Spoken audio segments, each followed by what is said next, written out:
الحمد لله نحمده ونستعينه ونستغفره ونؤمن به ونتوكل عليه ونعوذ بالله من شرور أنفسنا ومن سيئات أعمالنا من يهده الله فلا مضل له ومن يضلل فلا هادي له وأشهد أن لا إله إلا الله وحده لا شريك له وأشهد أن سيدنا محمدا عبده ورسوله أما بعد يا أيها الذين آمنوا اتقوا الله حق تقاته ولا تموتن إلا وأنتم مسلمون يا أيها الناس اتقوا ربكم الذي خلقكم من نفس واحدة وخلق منها زوجها وبث منهما رجالا كثيرا ونساء واتقوا الله الذي تساءلون به والأرحام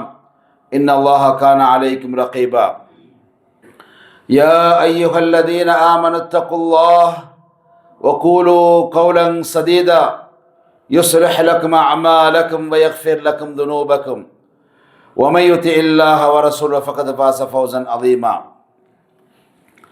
فإن أصدق الحديث كتاب الله وخير الهدي هدي محمد صلى الله عليه وسلم وشر الأمور محدثاتها وكل محدثة بدعة وكل بدعة ضلالة وكل ضلالة في النار. உலகை படைத்து பராமரிக்கும் எல்லாம் வல்ல அல்லாஹ் சுப்ஹானஹு வ தஆலாவுக்கு புகழ் அனைத்தும் அல்ஹம்துலில்லாஹ்.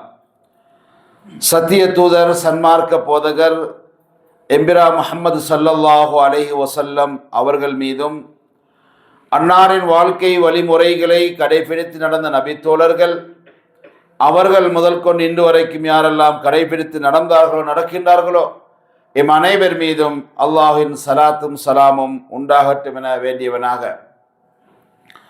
அன்புக்குரிய இஸ்லாமிய சகோதரர்களே, அல்லாஹுனால் கடமையாக்கப்பட்டிருக்கும் ஜும்மாவை நிறைவேற்ற வந்திருக்கின்றோம். இந்த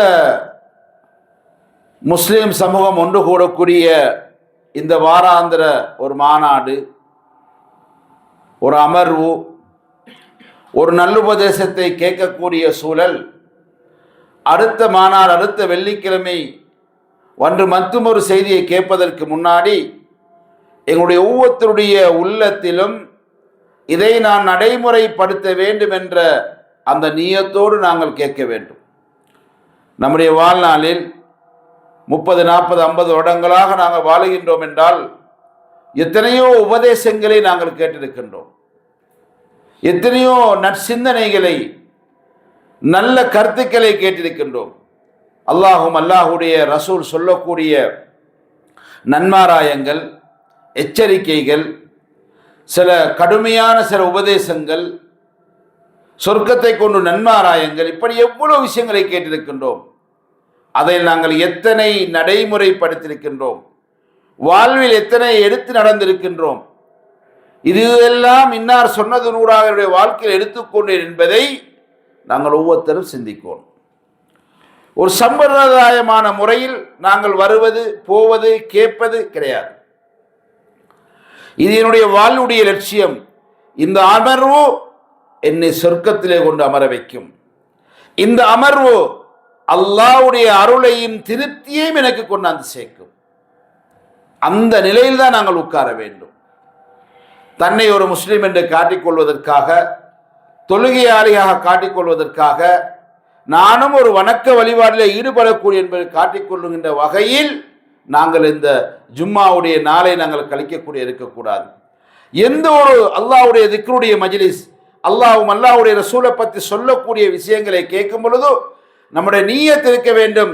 இதனை நான் நடைமுறைப்படுத்த வேண்டும், அமல் செய்ய வேண்டும், அல்லாஹ் பொருந்திக் கொள்ள வேண்டும், அல்லாஹ் எனக்கு சொர்க்கத்தை தர வேண்டும் என்ற நிய்யத்தோடு நாங்கள் கேட்க வேண்டும். அன்புள்ள இஸ்லாமிய சகோதரர்களே, நாம் இந்த வருடத்துடைய கிறிஸ்துவ ஆண்டின் பிரகாரம் இந்த வருடத்துடைய ஆரம்பத்துடைய காலத்தில் இருக்கும். புது வருடம் என்று சொல்லுவோம், ஜனவரி என்று சொல்லுகின்றோம், தை மாதம் என்று சொல்லுகின்றோம். பொதுவாக மாற்று மத சகோதரர்களோடு நாங்கள் வாழுகின்றோம். அவர்களுக்கு மத்தியில் புது வருஷ விழா என்று அவருடைய மதங்களோடு சம்பந்தப்பட்ட திருநாட்கள் இருக்கின்றது, சந்தோஷமான நாட்கள் இருக்கின்றது, அதற்கான நிகழ்வுகள் எல்லாம் இருக்கின்றது. புது வருஷம், அதே போல நத்தார் பண்டிகை, கிறிஸ்தவ பண்டிகை, தைப்பொங்கல், தீபாவளி, புத்த மதத்தில் இருப்பவர்கள் வெசாக் தினம், பொசன் தினம், இப்படியாக அவர்களுக்கு இந்த விசேஷ நாட்கள் எல்லாம் இருக்கின்றது.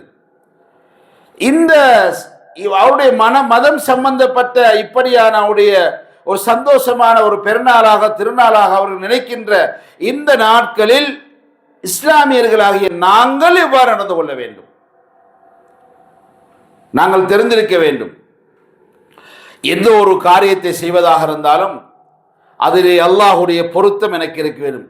என்னை படைத்த ரப்பு இதை பொருந்திக் கொள்ள வேண்டும். இதை செய்வதனால் அல்லாஹ் என்னை நேசிக்கிறான் என்ற நிலையில் நாங்கள் இருக்க வேண்டும்.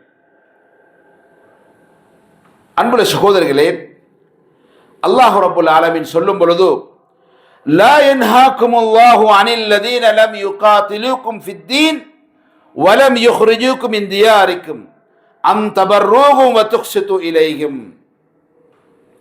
மாற்று மதத்தவரோடு நீங்கள் தேவையில்லாமல் சண்டையிட வேண்டிய அவசியம் இல்லை, சச்சரவு செய்ய வேண்டிய அவசியம் இல்லை, அவர்களோடு தர்க்கிக்க வேண்டிய அவசியம் இல்லை.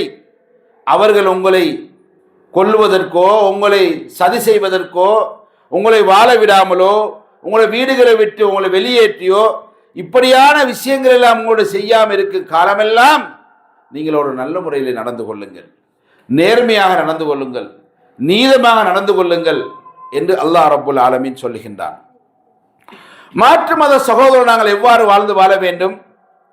மரியாதையாக நடந்து கொள்ள வேண்டும், நல்ல மரியாதை கண்ணியமான முறையில் நடந்து கொள்ள வேண்டும், அவர்களோடு நல்லொழுக்கத்தை பேண வேண்டும், பேசும்போது மென்மையாக பேச வேண்டும். அவர்களை கிண்டல் அடிப்பது, கேவலப்படுத்துவது, அவங்களோட மத அனுஷ்டானங்களை வைத்து அவர்கள் நையாண்டி பண்ணுவது மார்க்கத்தில் செய்யக்கூடாது. நேர்மையாகவும் ஒரு மனிதத்தன்மையோடு நாங்கள் நடந்து கொள்ள வேண்டும். அவர்களோடு நாங்கள் வேலை ஒப்பந்தம் செய்யும் பொழுது அதை நாங்கள் முறையாக நாங்கள் நிறைவேற்ற வேண்டும். அவர்களுக்கு உதவி ஒத்தாசை செய்ய வேண்டும், மனிதாபிதமாக நடந்து கொள்ள வேண்டும், அவசர உதவிகளை செய்ய வேண்டும், அவர்களை பசித்தவர்களுக்கு தேவையோருக்கு நாங்கள் உணவளிக்க வேண்டும், நோயாளிகளை கொண்டு நோய் விசாரிக்க வேண்டும், அவர்களுக்கு ஆறுதல் சொல்ல வேண்டும், அவருடைய நோய்களை இலகுவதற்கு எங்களால் முடிந்த உதவிகளை நாங்கள் செய்ய வேண்டும். நம்முடைய பக்கத்து வீட்டிலே முஸ்லிம் அல்லாதவர்கள் வாழ்ந்தால் பக்கத்து வீட்டுக்கான உரிமையை நாங்கள் கொடுக்க வேண்டும். அண்டை அயலாரோடு நபிகளார் எப்படி வாழ்ந்தார்களோ அதே போல் நாங்கள் வாழ வேண்டும். பக்கத்து வீட்டிலே ஒரு முஸ்லிமானவன் அல்லது ஒரு சொந்தக்காரன் அல்லது ஒரு மாற்று மதத்தை சேர்ந்தவன் ஏதோ இந்த மூன்றில் ஒருவன் தான் இருக்க போறான். எப்படி இருந்தாலும் அந்த பக்கத்து வீட்டுக்காரனுக்கு எந்த அளவுக்கு நபிகளார் உரிமை கொடுத்தார்களோ அதை அந்த மாற்று மத சகோதராக இருந்தாலும் அவர்களுக்கு நாங்கள் கொடுக்க வேண்டும். அதே சந்தர்ப்பத்திலே இவைகளெல்லாம் நாங்கள் செய்ய வேண்டிய கடமையாக இருக்கின்றது. செய்யக்கூடாத சில விஷயங்கள் இருக்கின்றது. மாற்று மதத்தவர்களுடைய நண்பராக இருந்தாலும் உறவினராக இருந்தாலும் என்னுடைய கம்பெனியிலே வேலை செய்வராக இருந்தாலும் எனக்கு மிக நெருக்கமான இருந்தாலும் அவருடைய மத வழிபாடான அந்த பூஜைகளில் நாங்கள் ஈடுபடக்கூடாது, தெய்வ வழிபாடுகளில் நாங்கள் ஈடுபடக்கூடாது, மத சடங்குகளில் ஈடுபடக்கூடாது. அவர்களோடு சேர்ந்தோ சேராமலோ மது அருந்துவது, சூதாட்டம் செய்வது, தவறான அவருடைய விழாக்கள், இஸ்லாமிய மார்க்கத்துடைய கொள்கைக்கு மாற்றமான அந்த விழாக்களில் நாங்கள் ஈடுபடக்கூடாது. அவரோடு வாதம் செய்யக்கூடாது, மார்க்கத்துக்கு வாருங்கள் கட்டாயப்படுத்தக்கூடாது. அவர்களுக்கு நாங்கள் கொடுக்கக்கூடிய அழைப்பு நம்முடைய நல்ல நடத்தையை அவர்களுக்கு வெளிப்படுத்த வேண்டும். உதுஉ இலா ரப்பி உதுஉ இலா சபீலி ரப்பிக பில் ஹிக்மதி வல் மௌஇலத்தில் ஹஸனா. நல்ல போதனைகள், நல்ல பண்பாடுகள், நுணுக்கமான நம்முடைய நடைமுறைகள், இவைகளைத்தான் நாங்கள் அவர்கள் கொடுக்கணும். அன்புள்ள சகோதரர்களே, எனவே இப்பொழுது நாம் ஒரு நிர்பந்தமான ஒரு நிலைமைக்கு நாங்கள் ஆளாகி இருக்கிறோம். அது என்னது? பொங்கலுடைய காலம். இந்த மாதம் ஜனவரி மாதம் பொங்கல் மாதம், தை மாதம். இப்ப நம்முடைய நிறைய சகோதரர்கள் பொங்கல் விழா நடத்துவதற்கு இஸ்லாமியர்கள் முன்னுக்கு வரார்கள். கேட்டா சமூக நல்லிணக்கணம், சமய நல்லிணக்கணம், அவங்களோட நாங்க ஒத்து போறோம், நாங்க நல்லதை செஞ்சு அவங்களோட நாங்க நல்ல முறையில் நடக்கணும் என்ற ஒரு தீய சிந்தனைகளை வைத்துக்கொண்டு பொங்கல் விழா நடத்துவதற்கு நம்முடைய இஸ்லாமிய சகோதரர்கள் முன் வருகிறார்கள். நாம என்ன செய்யறாலும், நான் ஒரு இஸ்லாமியர், ஒரு முஸ்லிமானவன், ஒரு மூமினானவன், நான் பின்பற்றக்கூடிய மார்க்கம் சத்தியமான மார்க்கம், இந்த மார்க்கம் தான் உண்மையானது, நான் உண்மையான இறைவனாகிய அல்லாஹ்வை வணங்குகிறேன், அவனுக்கு பயந்து வாழுகின்றேன், நாளை மறுமையிலே நரகம் உண்டு சொர்க்கம் உண்டு, அவனை நம்பி வாழ்வனுக்கு சொர்க்கத்தை நான் எதிர்பார்க்கின்றேன், அதற்காக நான் என்னை தியாகம் செய்யும் நம்பிக்கையோடு நாங்கள் வாழுகின்றோம். எனவே அன்புள்ள சகோதரர்களே, அப்ப மாற்று மதத்தவர்களோடு நாங்கள் எவ்வாறு நடக்க வேண்டும் என்பதை தெளிவாக நான் உங்களுக்கு சொல்லியிருக்கிறேன். மாற்று மதத்தோடு எது எது செய்யக்கூடாது என்பதையும் இந்த சபையிலே உங்களுக்கு தெளிவாக சொல்லியிருக்கின்றேன். எனவே குருட்டு காரணங்களை வைத்துக்கொண்டு சமய நல்லிணக்கணம், சமூக நல்லிணக்கணம், என்னுடைய பக்கத்து நண்பர் என்னுடைய ஊர்ல வாழுகிறார் என்று இந்த குருட்டு காரணங்கள்லாம் வைத்துக்கொண்டு பொங்கல் விழா நாங்கள் நடத்தலாமா, பொங்கல் விழாவில் நாங்கள் கலந்து கொள்ளலாமா, மார்க்கத்துடைய தீர்ப்பு என்ன என்பதை நாங்கள் புரிந்து கொள்ள வேண்டும். அன்புள்ள சகோதரர்களே, தமிழர்களுக்கான விழா, தமிழ் மக்களுடைய உணர்வுக்கான விழா, இதில் முஸ்லிம்களும் இருக்கிறார்கள், தமிழ் பேசக்கூடியவர்கள், முஸ்லிம் அல்லாதவர்களும் இருக்கிறார்கள். மத நல்லிணக்கம் என்ற போர்வையில் இன்றைக்கு இந்து மக்கள் கொண்டாடக்கூடிய பொங்கல் விழாவில் எங்களுடைய முஸ்லிம் சகோதரர்கள் கலந்து கொண்டாடுவது, தமிழர்களுடைய பாரம்பரிய ஒரு விழாவாக தை மாதத்துடைய முதல் நாளில் பொங்கல் விழா கொண்டாடுகிறார்கள். இது எவ்வாறு வருகின்றது? ஆண்டு முழுக்க உழைத்து கஷ்டப்பட்டு சிரமப்பட்டதற்கு ஒரு சந்தோஷமாக அந்த நாளை அவர்கள் தேர்வு செய்கிறார்கள்.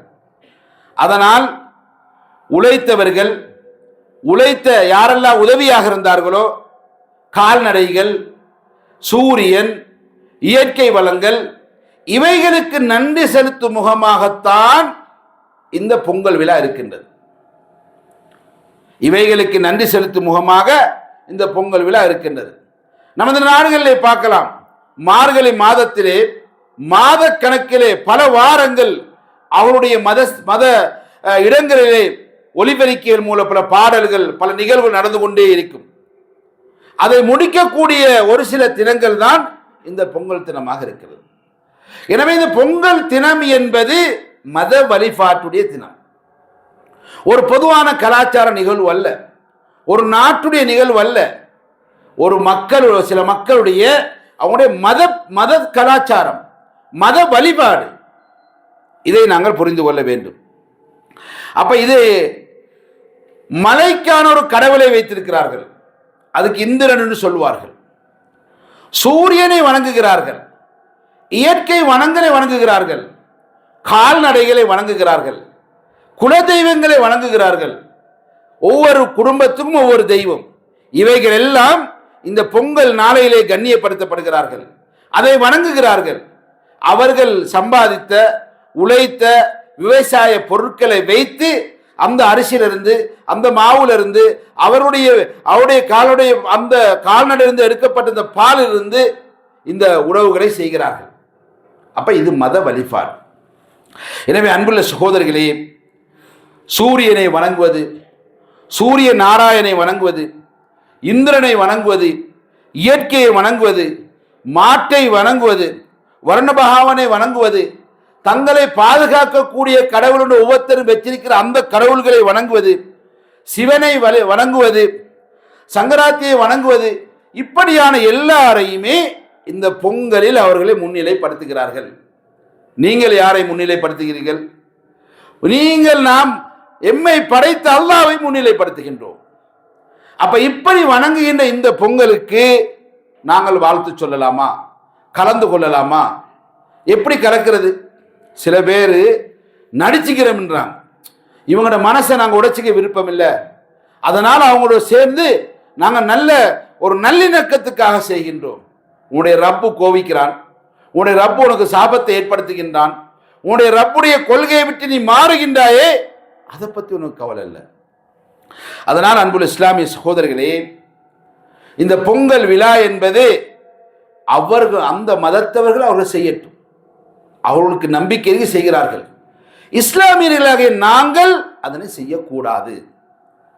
யார் அதுக்கு செலவழிக்கிறோமோ அது பாவம், யார் அதிலே கலந்து கொள்றோமோ பாவம், யார் அதுக்கு நேரம் கொடுக்கிறீர்களோ பாவம், யார் அதை ஏற்பாடு செய்கிறீர்களோ அது மிகப்பெரிய பாவம். தானும் பாவம் செய்து பிறரை பாவத்துக்கு ஆளாக்கின்றோம். இது ஒரு இணை வைப்பு.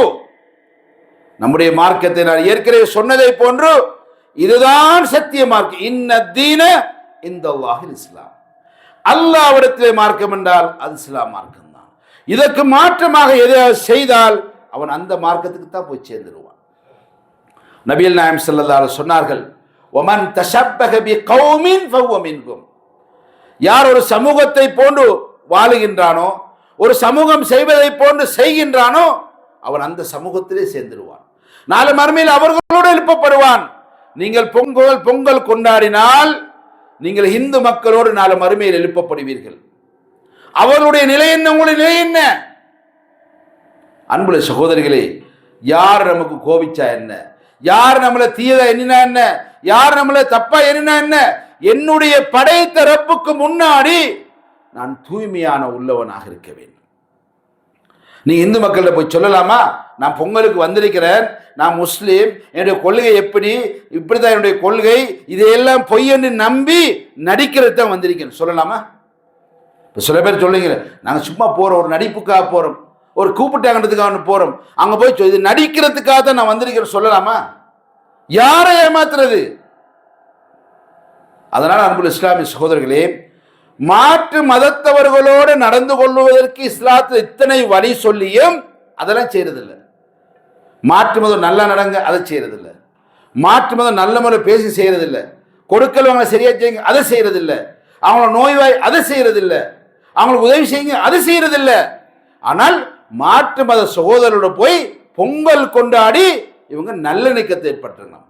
இத்தனை வருஷத்துல கொண்டாடினவர்கள் ஏற்படுத்திய நல்லிணக்கம் என்ன? அதனால் அன்புள்ள சகோதரர்களே, உங்களுடைய ஈமான் பறிபோய்விடும். ஒருத்தர் விபச்சாரம் செய்கிறார், ஒருத்தர் களவெடுக்கார், ஒருத்தர் வட்டிக்கு கொடுக்கார், ஒருத்தர் கொலை செய்கிறார், இன்னொருத்தன் பொங்கலுக்கு போறான். இதுல எது தப்பு? விபச்சாரம் செய்தது அல்லாஹ் மன்னிப்பான், கொலை செய்யறதையும் எல்லாம் மன்னிப்பான், வட்டிக்கு கொடுக்கறது எல்லாம் மன்னிப்பான். ஆனா அந்த பொங்கலுக்கு போறானே இவனை எல்லாம் மன்னிக்க மாட்டான். ஏன்? இவன் கொள்கையை விட்டுட்டு போறான். எனவே கொள்கை விஷயத்தில் நடிப்பு கிடையாது, சமரசம் கிடையாது. நபிகள் நாயகம் ஸல்லல்லாஹு அலைஹி வஸல்லம் மதீனாவில் யூதரோடு வாழ்ந்தார்கள். நாங்க மட்டும் இந்துக்களோட வாழல்ல, கிறிஸ்தவரோடு வாழ்ந்தார்கள், முஷ்ரிக்கோடு வாழ்ந்தார்கள், சிலை வணங்கி கொண்டிருந்தவர்களோடு வாழ்ந்தார்கள். அவர்களோட ஒப்பந்தம் பண்ணார்கள். எங்களுடைய கொள்கை இப்படித்தான், நாங்கள் இப்படித்தான் நடப்போம், உங்களை கண்ணியமா பார்ப்போம், உங்களுக்கு உதவி செய்வோம், ஒத்தாசை செய்வோம், ஆனால் வணக்க வழிபாடுகளில் எங்களுடைய ரப்பு சொன்னதை தான் செய்வோம்.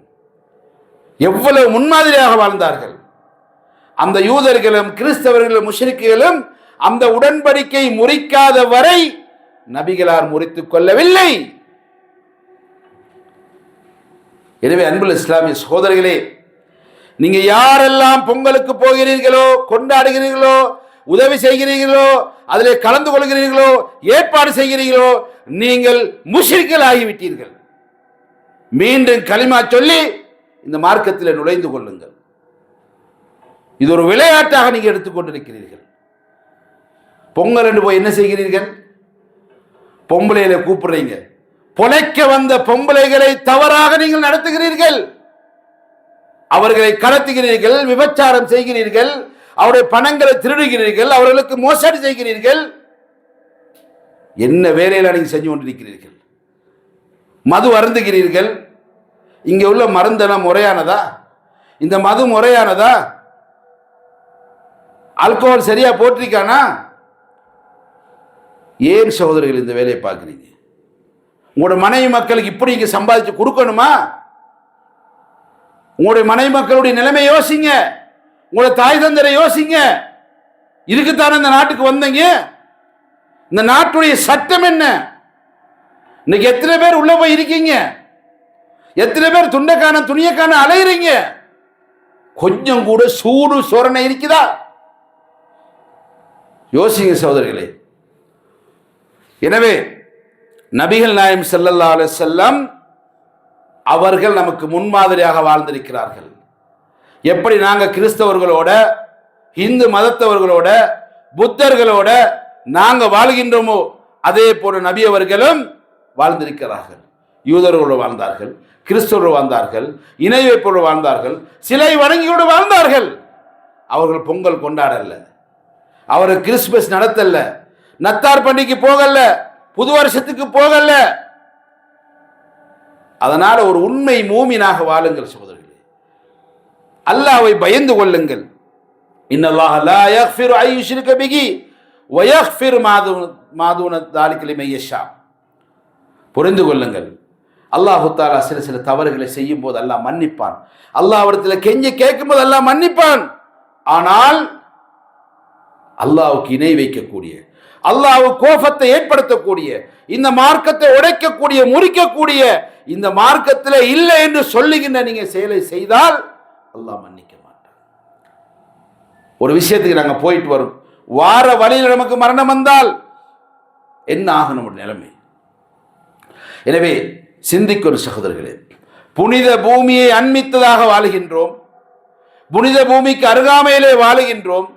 எங்களை தூய்மையானவனாக ஆக்கிக் கொள்வதற்கு சந்தர்ப்பத்தை அல்லாஹ் தந்தும் இதை விட்டுட்டு நாங்கள் போவோம். பாவமான காரியம் எப்படி நடக்குது சகோதரர்களை யோசிச்சு பாருங்க. விபச்சாரம் பப்ளிக்கா நடக்குமா? சாராயம் பப்ளிக்கா நடக்குதா? இந்த கூத்துக்குமான பப்ளிக்கா நடக்குதா? ஒளித்து மறைத்து யாருக்கு தெரியாம கள்ள ஐடியை வச்சு, கள்ள வாட்ஸ்அப்பை வச்சு ரகசியமாக அந்த இஸ்ராத் எங்க இருக்கு எல்லாம் ஒளிச்சு மறைச்சு நடக்குது. இது ஏன் நம்ம தேடி போறோம்? பாவங்கள் மறைக்கப்பட்டிருக்கு, நாம தேடி போறோம். என்ன தேவை இருக்குது? அதனால் அன்புள்ள சகோதரர்களே, அல்லாஹ் நம்மளை பாதுகாக்க வேண்டும். ஈமானை விட்டுவிடாதீர்கள். அல்லாஹ் சுப்ஹானஹு வ தஆலா பாவங்களை மன்னிப்பான். ஆனால் அல்லாஹ்வை கோபப்படுத்தக்கூடிய இணை வைப்பான பிரமத வழிபாடுகளை செய்வதூடாக அல்லாஹ் நம்மளை மன்னிக்க மாட்டான். அதை விட்டு நாம் எல்லோரும் எம்மை பாதுகாத்துக் கொள்ள வேண்டும். எல்லாம் அல்லாஹ் சுப்ஹானஹு வ தஆலா நம் அனைவருக்கும் அருள் புரிவானாக, மன்னிப்பானாக, நேர்வழியை காட்டுவானாக. வல்ஹம்துலில்லாஹி ரப்பில் ஆலமீன்.